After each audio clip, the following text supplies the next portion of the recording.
Siguiente, oiga, primero vamos a mencionar los 5 pasos.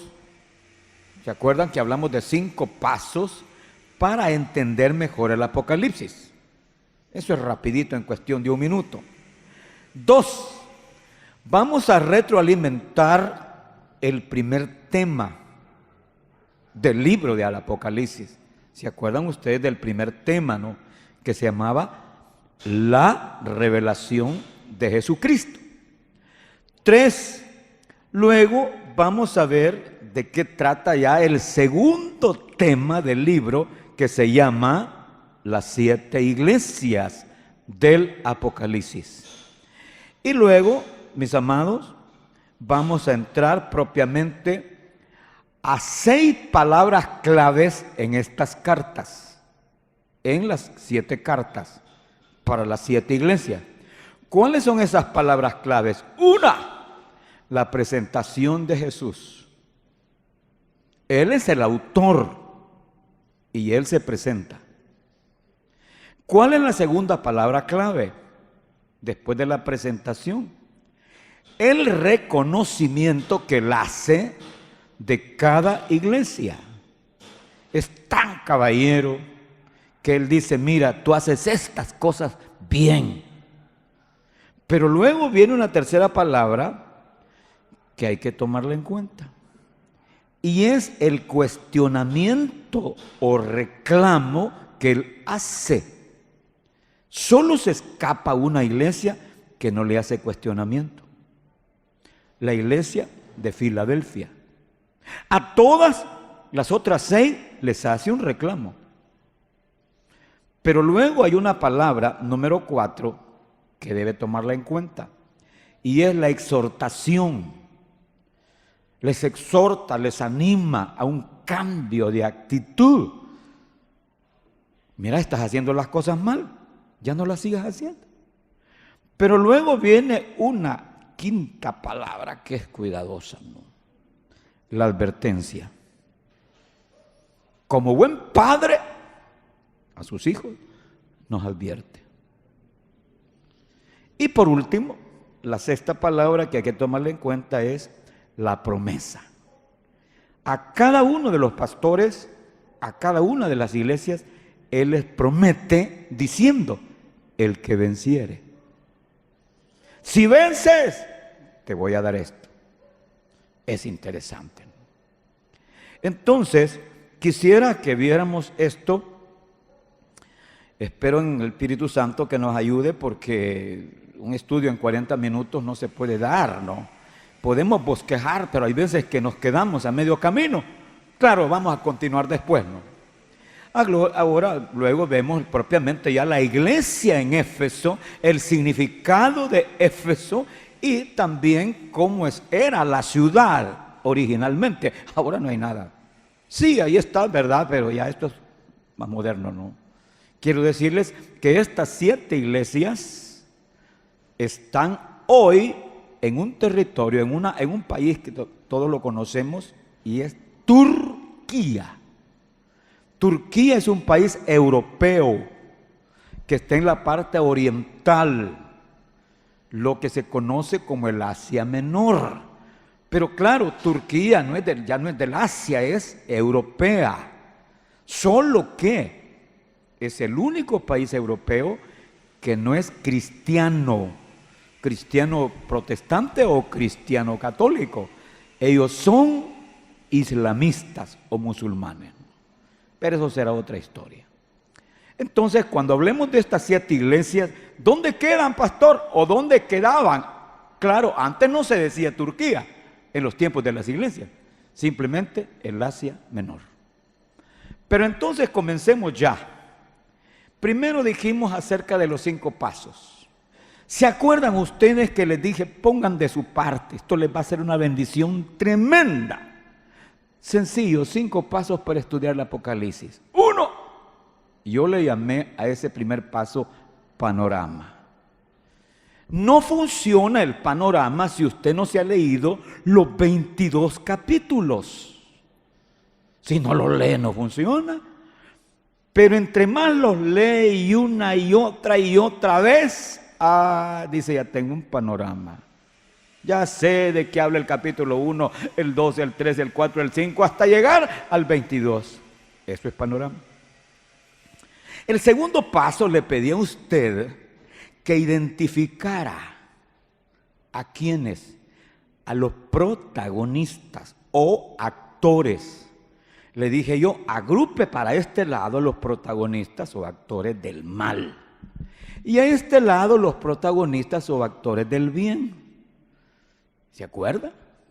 Y le dije yo, en el mal, pues quien va a encabezar como actores del mal es Satán, ¿no? Y luego sus demonios. Y después el anticristo y después el falso profeta. Luego las personas que lo apoyan en ese gobierno al anticristo. Y hablamos de los políticos, es decir, los líderes políticos mundiales, que se los gana el anticristo cuando se descubre el primer sello y él sale allí, ¿no?, como el gran líder mundial. Pero cuando llegamos al capítulo 16, él los llama, vengan para acá, vamos a ir a la guerra, Armagedón. Entonces, ¿quiénes lo apoyan? Los políticos, es decir, los gobernantes del mundo, más las fuerzas armadas. Pero no solo ellos, sino que con el gran, óigame, con este gran personaje que de veras es sorprendente, que se le llama el falso profeta, tiene una capacidad de organizar a nivel mundial una religión con rostro de cristiano, porque dice con rostro de cordero, pero con un corazón de diablo, ¿no? Entonces la gente en el planeta, mire qué tremendo, sigue a este líder. Y luego tenemos también a los millonarios, a los grandes magnates, a las grandes transnacionales que se compactan también para apoyar a ese gobierno. Y finalmente las masas. A eso le llamamos ¿qué? El eje del mal, o sea, los protagonistas del mal. Claro, en el lado pues del bien está Dios, está su Hijo, está su Espíritu, están todos los que trabajan, los ángeles con Dios, y está Israel sobre todo, y los gentiles que se convierten. Pero luego le dije, no solamente identifique los protagonistas, sino también las acciones. Las acciones que hacen estos y también las acciones que hace Dios. Luego le agregué y le dije, por favor, vea los escenarios donde ocurren las cosas. Ya hicimos la primera entrega. ¿Dónde es el escenario? ¿Quién se acuerda? La isla de Patmos. Perfecto. Entonces los escenarios. Ahora cambiamos de escenario. Ya no es la isla. Hoy vamos a un nuevo escenario. ¿Cuál es? Éfeso. La ciudad de Éfeso. Que allá hay una iglesia. Y por último le dije, de los 7 pasos teníamos la palabra interpretación, que es lo último. Interpretar es lo más costoso. ¿Por qué? Porque hay cosas que son literalmente y hay cosas que son simbólicas. Y usted dice, no, esto es simbólico, esto es alegórico, esto no es literal. Entonces, estos son los 5 pasos. Si seguimos esos 5 pasos, tenga la certeza que le va a ser fácil entender el Apocalipsis. Ahora, hablemos así poquito acerca de la retroalimentación del primer tema. ¿Cuál era el primer tema? ¿Quién se acuerda? Ya se les olvidó. Capítulo 1. ¿Cuál era el primer tema, dijimos? La revelación de Jesucristo. Y para eso yo les presenté, bueno, si usted se lo pidió al pastor Francisco España, pues qué bueno, y si no, pídaselo. El bosquejo, aquí está el bosquejo, son 3 paginitas. Ahí se entiende con él, ¿no? Bueno, le dije que en ese primer tema que se llama la revelación de Jesucristo, hay 2 subtemas. Y uno de ellos se llama el contexto histórico. Y el otro propiamente la visión del Hijo de Dios. En el contexto histórico que vimos, ¿quién se acuerda? Vamos a ver. Ya se les olvidó, ¿no? Las 3 historias. La historia universal, la historia de Israel y la historia de la iglesia. ¿Para qué? Para ubicar el tiempo en que Juan escribe este libro. ¿Se acuerdan que hablamos de las tres historias?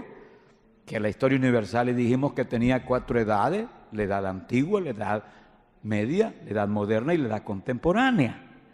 Y les dije, ¿y dónde ubicamos a Juan escribiendo el Apocalipsis? Dijeron ustedes, en la edad antigua. ¿Y por qué? Porque la edad antigua comienza desde allá el año 3000 hasta el año 476 después de Cristo. Y Juan escribe en el año 95, 96. Quiere decir que es la colita de la edad antigua.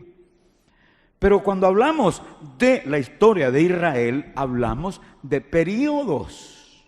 Desde el periodo primitivo, patriarcal, hasta que llegamos al penúltimo periodo que se llama la diáspora. Y luego el último, que es el Israel moderno. ¿Se acuerdan que dijimos que la diáspora comienza en el año 70 con las tropas romanas que invaden a Israel? ¿Se acuerdan de eso? Año 70. De ahí Israel ya no regresó. Fue disperso en todas partes, sobre todo en Europa. Y luego finalmente pues allá en los Estados Unidos. Pero del año 70 hasta el año 1948, que las Naciones Unidas les dio pues ya el pedazo de tierra donde están. Pero el asunto es ubicar en qué tiempo de la historia de Israel Juan escribe el Apocalipsis. Dijeron, ¿en qué tiempo? En el periodo de la diáspora. Porque fue en el año 95, 96. Y la diáspora comenzó en el 70 hasta el 48. Finalmente hablamos de la historia de la iglesia, por eso se le llama contexto histórico. Y dijimos que la historia de la iglesia la dividíamos en 7 periodos, ¿se acuerdan? El primer periodo, el periodo de la iglesia apostólica. El segundo periodo, el periodo de la iglesia perseguida. El tercer periodo, el periodo de la iglesia imperial. El cuarto periodo, el periodo de la iglesia medieval. El quinto periodo, el periodo de la iglesia reformada, la reforma con Martín Lutero. El sexto periodo, la iglesia moderna. Y el último, la iglesia contemporánea. ¿Dónde ubicamos entonces cuando Juan escribe este libro? Dijimos que en el periodo de la iglesia apostólica. ¿Por qué? Porque ese periodo es del año 30 hasta el año 100. Ya cuando entramos al 200, ya es la iglesia perseguida. Entonces usted puede decir, el Apocalipsis fue escrito en el año 95, 96, en el periodo de la iglesia apostólica. ¿Estamos? ¿Se le quedó? Bueno, esto es la retroalimentación, mis amados, que les decía, de la entrega que acaba de pasar. Pero claro, en ese tema 1 no solamente vimos el contexto histórico, sino que vimos la presentación y vimos a Jesús, la visión del Hijo de Dios. Si usted quiere un poquitín más de esto, de la visión del Hijo de Dios, van a subir al YouTube un mensaje que prediqué que se llama La Gloria de Cristo, Apocalipsis 1. En ese mensaje de la gloria de Cristo es un resumen de lo que Juan vio. Vio la gloria de Jesús. Y lo aplicamos primero a la gloria manifestada. Como Juan mira su cabellera blanca, que habla de su eternidad, de su pureza, el anciano de días. Pero también ve su rostro como el sol, sus ojos como llama de fuego, y que de su boca sale una espada aguda de 2 filos, y que su voz es como trueno, como el mar que retumba, ¿no? Pero sus pies son como de bronce bruñido, con un traje blanco de sacerdote y de rey, óigame, con un cinturón de oro. Esa es la gloria de Cristo. Y se aplica primero esa gloria manifestada a la iglesia.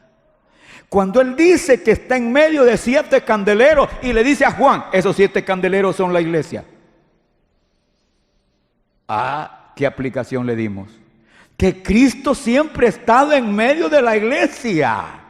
Grande o pequeña, pero Él ha estado y está. Yo me regocijé, le dije yo de veras. Y me acordé cuando Él dijo, yo estoy con ustedes todos los días, hasta el fin del mundo. Ah, pero y en esas iglesitas chiquitas que solo se congregan 5, 6, 7, ¡pum! Donde están 2 o 3 congregados, ahí estoy yo en medio de ellos. ¡Ah! Cristo en medio de los 7 candeleros. ¿Verdad que es interesante? Candeleros de oro. ¿Y por qué no eran de otro metal? Porque el oro es el metal más costoso, más valioso. Y la iglesia para Él es lo más valioso. Porque cuesta para Él su propia sangre. Pero ¿por qué comparó Él a candeleros? Porque con eso se alumbraba. No solo el tabernáculo, no solo el templo, sino aún las casas se alumbraban con un candelabro. Ah, quiere decir que el candelero habla de la luz. Y Él dijo, yo soy la luz. Y nosotros también somos la luz del mundo. Somos la iglesia.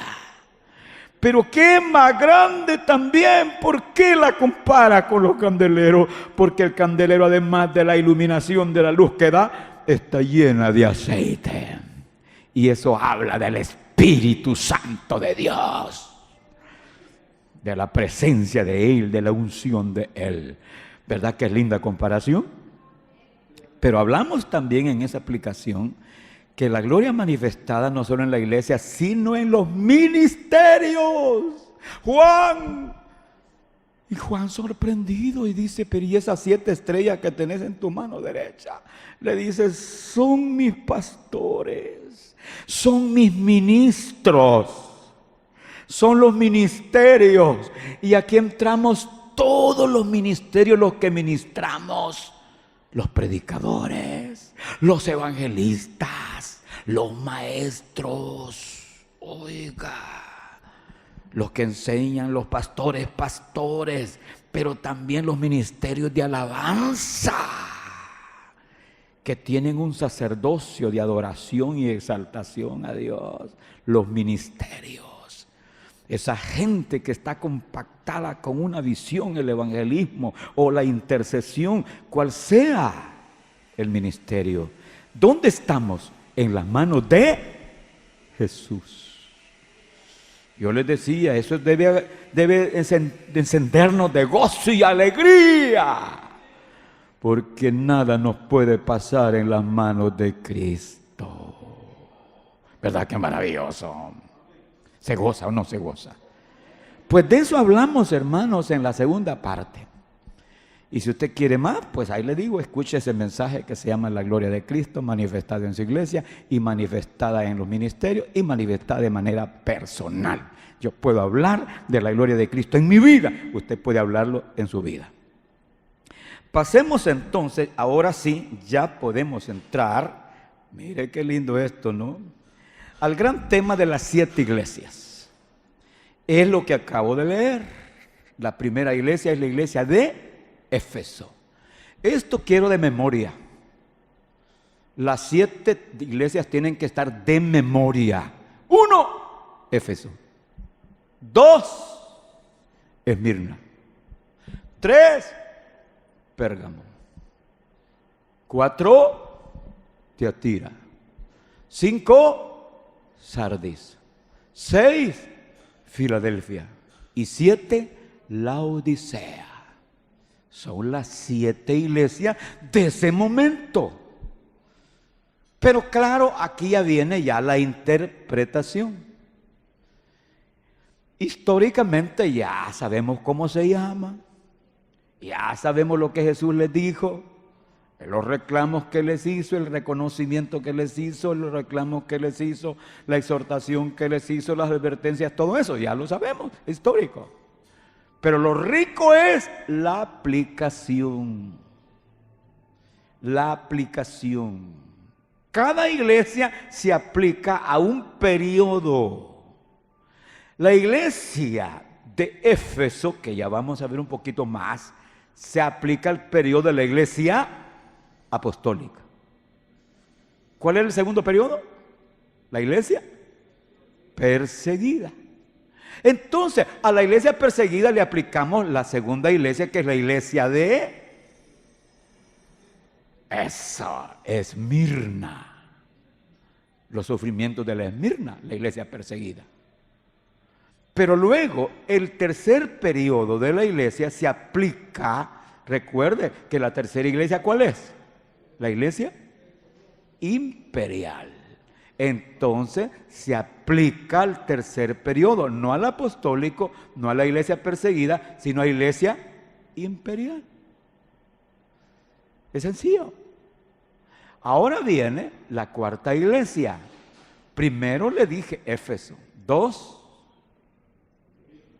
Esmirna, 3, Pérgamo, los emperadores, 4, Tiatira. La Tiatira se aplica al periodo de la iglesia medieval. Oiga, apostólica, perseguida, imperial, medieval. ¿Por qué? Porque en la Tiatira hay un problema allí de una mujer, ¿no? Una mujer perversa, la Jezabel. Y es el periodo oscuro de la iglesia, periodo medieval. Pero luego viene la iglesia que sigue y es la iglesia de Sardis. ¿Se le aplica a qué periodo? El periodo de la iglesia ¿qué? Reformada, la reforma. Y mire cómo cuadra. Tienes nombre de que vives, pero estás muerta. El cambio que hubo. Pero hubieron cosas realmente que no cuadraron. Pero luego viene ya el sexto periodo. Y es la iglesia de Filadelfia. El sexto periodo se aplica a la iglesia misionera. Esa iglesia que de Francia pasó a Suiza y se quedó en Inglaterra, pero de Inglaterra invadió América, particularmente los Estados Unidos. Y por último, la iglesia de la Odisea, que allí pues, ay hombre, se le aplica a la iglesia contemporánea del siglo XX y XXI. Entonces eso se llama enfoque profético histórico. Hoy nos quedamos con la primera iglesia de Éfeso. Repitan, iglesia de Éfeso. Le dije que mantenga esas 6 palabras claves que son la presentación, el reconocimiento, el cuestionamiento, la exhortación, la advertencia y la promesa. Pero antes quiero presentarle esto de la ciudad de Éfeso. Usted puede y debe. Hoy nadie puede decir que no. No, hombre. Dígale allí a Google. Dígame algo pues le va a decir algo. Claro, yo no le consulté a Google, pero lo tomé pues de apuntes de libros recientes. Y aquí tengo datos de la iglesia de Éfeso. Dicen los estudiosos que Éfeso quiere decir deseo ardiente. Yo me quedé pensando, ¿pero por qué deseo ardiente? Y le agregan que era el modo, la cultura de los efesios, que eran alegres y gritones y todo eso. Se parece un poco a nosotros porque la gente nuestra aquí en Oriente dicen que es la gente más alegre. Hola, ¿qué tal? Y le da la mano y todo eso. Aspecto cultural. Pero otros dicen, no, dicen, ese deseo ardiente es porque era una ciudad bulliciosa, porque era un puerto, junto al mar, era un puerto. Y ahí había de todo en ese puerto. El comercio se movía para allá, era un centro de cultura, pero sobre todo religioso. Porque había ahí un gran templo que era una de las 7 maravillas del mundo. El templo que le habían construido a una diosa pagana llamada Diana. Yo siempre cuando me encuentro una persona me llamo Diana. Le digo, ¿y su segundo nombre? Luisa. Pues le voy a decir Luisa, le digo yo. Ustedes tienen que ser cuidadosos cuando le pongan nombre a sus hijos. Porque hay veces que yo no entiendo por qué la gente no averigua, ¿no? Le ponen Osiris, le ponen Isa, le ponen Diana. Bueno, un montón de nombres de ídolos. Y óigame, la pobre gente, imagínate, aún hay unos nombres bíblicos que no, por ejemplo, Orfa, cara de perra, ¿no? Entonces, hay nombres así, pero sobre todo estos nombres de deidades paganas. Bueno, pero mejor no hubiera dicho esto porque si alguien se llama así se va a sentir triste, ¿no? Bueno, pero renuncie, ¿no? Si usted se llama Diana, diga, me llamo Ana. Bueno, pero lo importante es que Diana era una muñeca, un enorme ídolo que tenía un montón de pechos, chiches, decimos nosotros, ¿no? Y aquel enorme ídolo tenía, pero seguidores de todos lados. Y llegaban de todas partes. Y claro, habían personas que se dedicaban al comercio de las efigies, de las imágenes. Los plateros hacían pequeños muñequitos y los vendían. Cuando Pablo llegó fue un gran problema, ¿no? Entonces, esta ciudad bulliciosa, ciudad ardiente, que no se sabe si ardiente de amor o ardiente carnal, que es lo más seguro, ¿no? Allí nació la iglesia. Allí la fundó el apóstol Pablo, en Éfeso, ¿no? Y oiga esto es tremendo, ¿no? Cuando Juan terminó su tarea de escribir el Apocalipsis en la isla de Patmos, se fue para esta iglesia de Éfeso y tuvo el privilegio de ser el anciano, a lo mejor obispo, no lo dice la historia, pero el anciano que estuvo en la iglesia y allí murió, en Éfeso. Es más, la tradición, sobre todo la tradición católica, sostiene que también Santa María, la Madre de Jesús, allí en la iglesia de Éfeso, allí estuvo en los últimos años y allí murió y allí fue sepultada, ¿no? Interesante, ¿verdad? Pero bueno, ese es el marco histórico. A mí lo que me interesa es hoy el contenido. Ahora sí, vea la Biblia. Quiero que vea en la Escritura cuando Jesús habla con el pastor de esta iglesia. ¿Cómo se presenta Jesús? Primera palabra, presentación. ¿Cómo se presenta Jesús? Versículo 1, 2:1. El que tiene las 7 estrellas en su derecha, el que anda en medio de los 7 candeleros, dice esto. Esa es su presentación.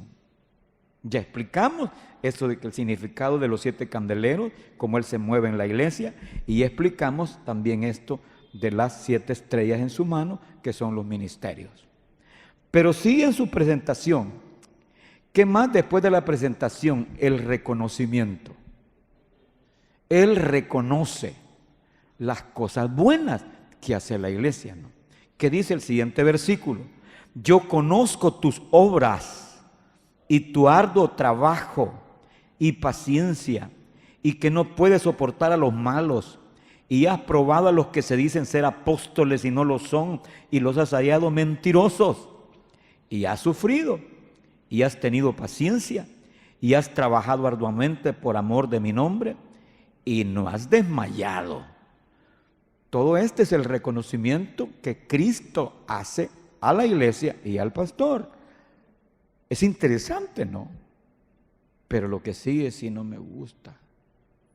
Lo que sigue es ya el cuestionamiento, ya es el reclamo, ya es el señalamiento, y uno debe tener mucho cuidado. Hoy que comenzamos el culto, le dije, Señor, que te agrades. Y qué lindas alabanzas, hermanos, que exaltan a Dios. Que te agrade, que te agrademos con la alabanza, que te agrademos con lo que hacemos.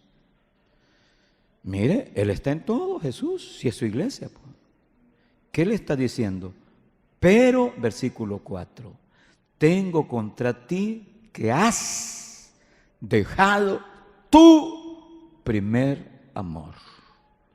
Esta es la exhortación, este es el cuestionamiento. Y aquí no es cuestión, esto no es historia, esto no, esto es aplicación para hoy. Pensemos. El cristianismo no solo tiene que ser de gritería, que a mí me gusta gritar y brincar. Yo no soy un viejo cuadrado, no, yo brinco y todo. ¡Ay! Pero el cristianismo es más que eso. Oye, lo he dicho 1,000,000 de veces. Tiene que fluir nuestro amor hacia Él. El amor se vuelve desesperante para estar con Él. Los discípulos estuvieron con Él 3 años y medio. Conversaban, almorzaban, cenaban, desayunaban, sé que habían 3 tiempos. Dormían juntos, salían. A ver si algo tremendo después que Él ya no estaba con ellos. Pero Jesús se levantaba oscuro. Allá lo dicen los primeros capítulos de Marcos. Y ellos, ¿y dónde está? ¿Y qué se hizo? Y lo iban a buscar, ¿no? Debe provocar en nosotros una especie de necesidad. Yo quiero estar contigo, quiero hablar. Eso es el amor, porque el amor desespera. Claro, luego vienen esos son los sentimientos, ¿no? Pero luego vienen las acciones. ¿Qué hago para demostrar mi amor hacia Él? ¿Sirvo? ¿Se acuerdan que les prediqué un mensaje que a mí me sirvió tanto? Que les dije que las riquezas de Dios, la primera es su gran amor y que Él fluye en nosotros para que nosotros sirvamos. El servirle a Él es parte de nuestro amor. Servir. Pero ¿cómo voy a ir al cielo para servir? No, es aquí a la gente. Yo le aseguro, ustedes que tienen, por ejemplo, sus ahorritos, vamos a ponerle que usted tenga $500 ahorrados, porque algunos aquí son de clase media, no tienen su empleo, son profesionales y todo eso, pero tienes un ahorrito de $500, 1,000 y quizás más de 1,000, pero me voy a quedar por ahí. Y hay una mujer, una anciana, puede ser un hombre, que te encuentra o te llama y te dice, no tengo ni para comer. ¿Qué haces? Ahí voy a orar por usted, hermana. Ahí voy a orar. Oye.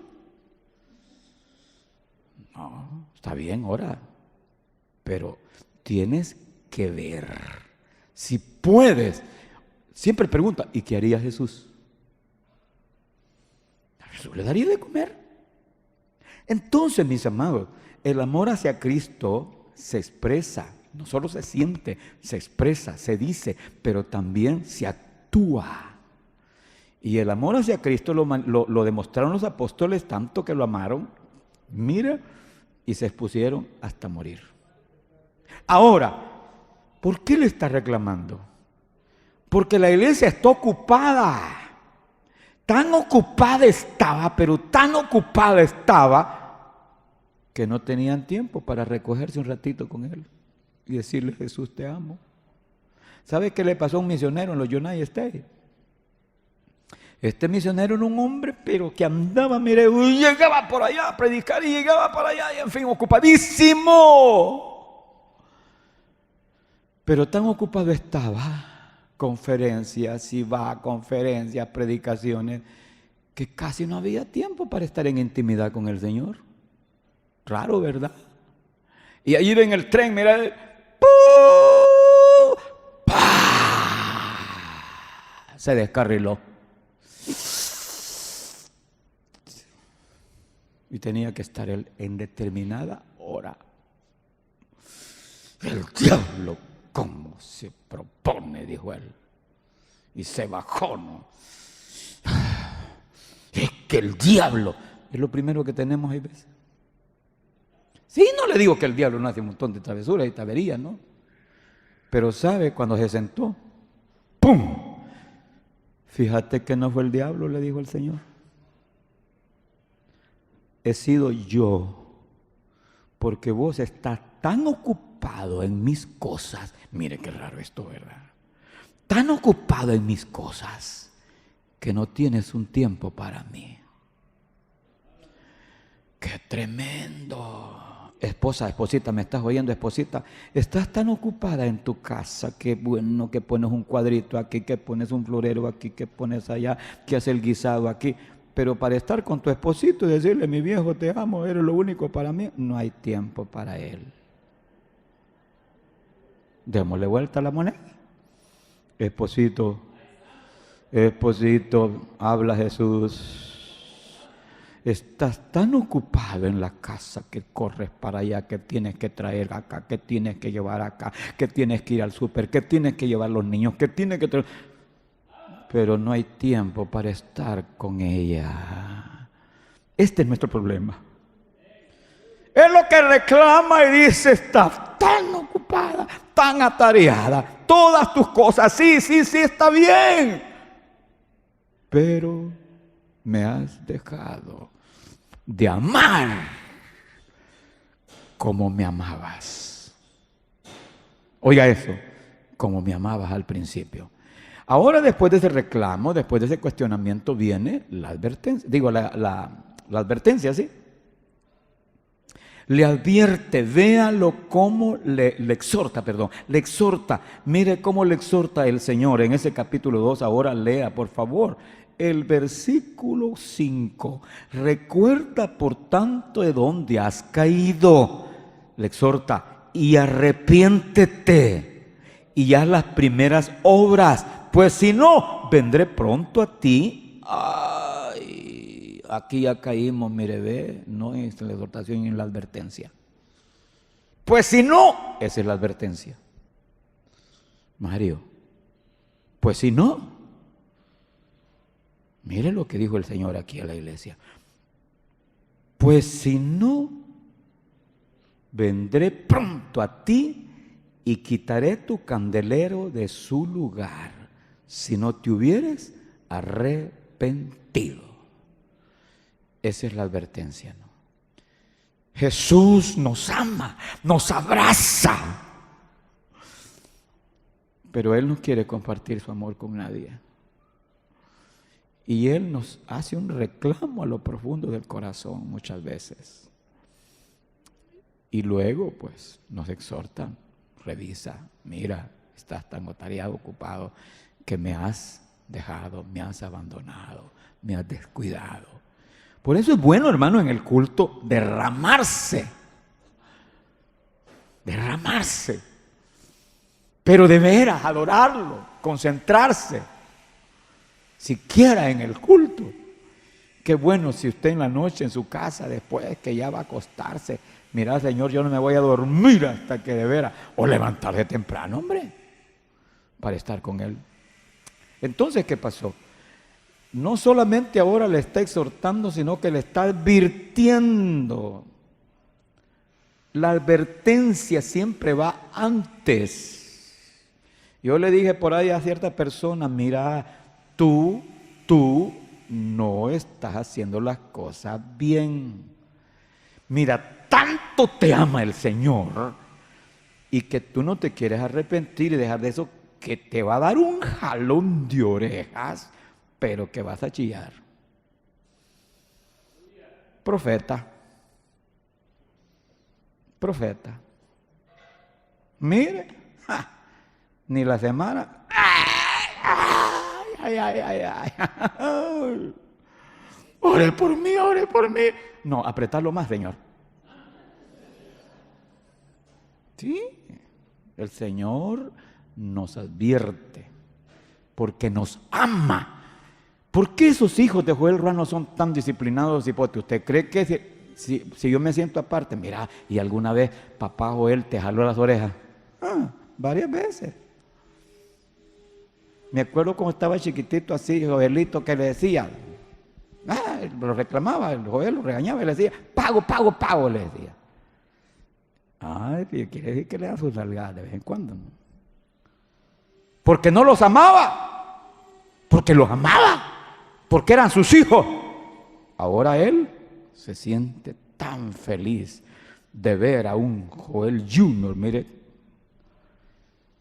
tocando, adorando, alabando a Dios. De ver a un Joel Junior hablando. Ok, very good, teacher. Mire, el idioma inglés lo maneja. Entonces, ¿por qué? Porque son sus hijos. ¿Por qué? Porque los ama. Pero eso no significa que alguna vez no les haya dado algún par de chilillazos, ¿no? Pues nuestro Padre nos ama, nuestro Cristo nos ama con todo el derecho. No puede jalar las orejas y nos puede decir, ¿por qué me has dejado? ¿Por qué me has abandonado? Su amor. Ahora, Él, después que hace el fuerte reclamo y la fuerte advertencia, arrepiéntete. ¿Cuál es la conclusión que sacamos nosotros para nosotros? ¿Y yo para qué quiero ser un pastor o ser una iglesia donde no hay el candelero encendido? Donde la palabra de Dios no fluye, no recibe revelación. Si ese es nuestro trabajo. Nuestro trabajo es eso. El pastor, el predicador, el evangelista que no piensa en eso, pues a saber qué es, pero nuestro trabajo es eso, estar, mi Señor, y ahora, como los chefs, ¿y ahora qué hacemos de comida? Esto y esto, ahí está la fórmula. Pues uno tiene que irle, Señor, y yo creo que todos tenemos que hacer eso, dame palabra. Ahora, si uno no hace caso, el Señor tendrá que darnos un jaloncito de aire, de oreja, ¿no? Estamos, no dice amén. Gócese, hombre. Ahora, termina él, después de la advertencia, haciendo una promesa para la iglesia y para el pastor. Y eso está en el versículo, vamos a ver, 7. El que tiene oído, oiga lo que el Espíritu dice a las iglesias. Aquí entramos nosotros. No solo dice a la iglesia de Éfeso, a las iglesias. Aquí entramos. Al que venciere, se trata entonces de sobreponernos, vencer, salir adelante. Al que venciere, le daré a comer del árbol de la vida, el cual está en medio del paraíso de Dios. Aquí ya no se puede interpretar literalmente. Aquí hacemos un lado la historia y hacemos un lado lo literal. Y nos quedamos ya con las aplicaciones simbólicas. Árbol. ¿Para qué servía el árbol de la vida allá en el jardín del Edén? Para comer. Comer. Eso era la comida de Adán y Eva. Pero no el árbol de la ciencia del bien y del mal, ese no, sino el árbol de la vida. Y durante comieran de ese árbol, ellos iban a vivir sanitos y bien. Voy a ponerle una edad promedio de 30 años, nada de arrugas, nada de males, nada de enfermedades, nada de nada. Esa era la vida de Adán y Eva. Claro. Ellos fallaron, comieron el otro y bueno, ya esta historia usted la conoce. Pero ahora, ¿qué aplicación espiritual simbólica tiene? Hoy le pregunto, ya esto no es literal. ¿Quién es para nosotros el árbol de la vida? Figurado. Cuando usted dice el cordero, mi cordero, ¿quién es el cordero? ¿Me refiere usted al animal o a Jesús? ¿Comprende el símbolo? Si usted dice cordero, cordero, Jesús. Pues hoy diga árbol de la vida, Jesús. Cuando entremos, quizá vamos a hacer un paréntesis en otro estudio acerca de los símbolos y tipos. Símbolos pueden ser cosas, pueden ser animales, pueden ser personas. Oiga, aún pueden ser instituciones, ¿no? Símbolos. Para Cristo casi la mayoría de símbolos. Un cordero, símbolo para Cristo. Un carnero, símbolo para Cristo, porque es el mismo, cordero y carnero es la misma cosa, solo que el cordero está tiernito de 1 año y el carnero está más grande. Un becerro, novillo, símbolo. Un buey, símbolo. Un ave, una águila, símbolo para Cristo. Un león, no el león rugiente, el león de Judá, símbolo para Cristo. Símbolos. Es una riqueza la simbología. Cuando Jacob se recuesta en aquella piedra, roca, pues no dijo, esta piedra tiene que ser especial, así es que voy a echarle aceite encima, porque no quiero que se me vaya a confundir con las otras piedras. Y se le llama la piedra ungida. ¿Y quién es la roca en la Biblia? Cristo. ¿Y eso qué es? Símbolo. ¿Y el aceite? Símbolo. El Espíritu de Dios. Entonces, el lenguaje simbólico es riquísimo cuando se sabe manejar. Pero esos símbolos se vuelven tipos, tipología. Porque el tipo significa marca o sombra o huella. Tipo. Pero tiene que ver cuando eso se anticipa de manera profética. Y aún el mal. La serpiente, símbolo y tipo. ¿De quién? Del diablo. Pero Jesús, todos los símbolos, los animales símbolos y las cosas símbolos, se vuelven tipos porque se aplican al futuro. Vaya. Le pregunto, ¿el cordero es símbolo y tipo al mismo tiempo porque es figura de Jesús? ¿Sí o no? Sí. Cuando Juan dice el cordero de Dios que quita el pecado del mundo. Pero cuando dice la Biblia un macho cabrío, un cabro macho, también es tipo de Cristo. ¿Y eso por qué es un animal? Porque cuando Cristo... Oiga, lo capturaron y lo confundieron con los maleantes. Dijeron, contado entre los inicuos también él. Ahí en ese momentito se aplica el simbolismo y la tipología de que él es el macho cabrío. En ese momentito. Porque está en medio de 2 ladrones. Y dijo el profeta, contado entre los inicuos. No todas las cosas en la Biblia van a ser símbolos o tipos de Cristo. Fui a dar esa vueltecita porque un día vamos a hablar de eso, por el árbol de la vida. ¿Qué es el árbol de la vida? Pues es un símbolo tipo de Cristo. Ahora, aquí el Señor promete a los vencedores que en el jardín, allá en el paraíso, al final, capítulo 21 y 22, ese árbol nos va a dar de comer. ¿Y quién es? Cristo Jesús. ¿O cree usted que va a haber un árbol que están cayendo arriba la fruta? Va a venir para acá, abuela. No, es nuestro Cristo, el árbol de la vida. Se goza. Entonces, ¿qué más le impactó? ¿La presentación de Cristo cuando se presenta? ¿O el reconocimiento que él hace de todas las cosas preciosas que hace la iglesia, el trabajo, su paciencia? ¿O le impactó eso del cuestionamiento que le hace, el reclamo que le hace, has dejado tu primer amor? ¿O le impactó la exhortación que le hace, mira, tienes que arrepentirte? ¿O le impactó la advertencia: si no te arrepientes, voy a quitar el candelero de su lugar. O le impacta: vence. Tienes que ser un vencedor.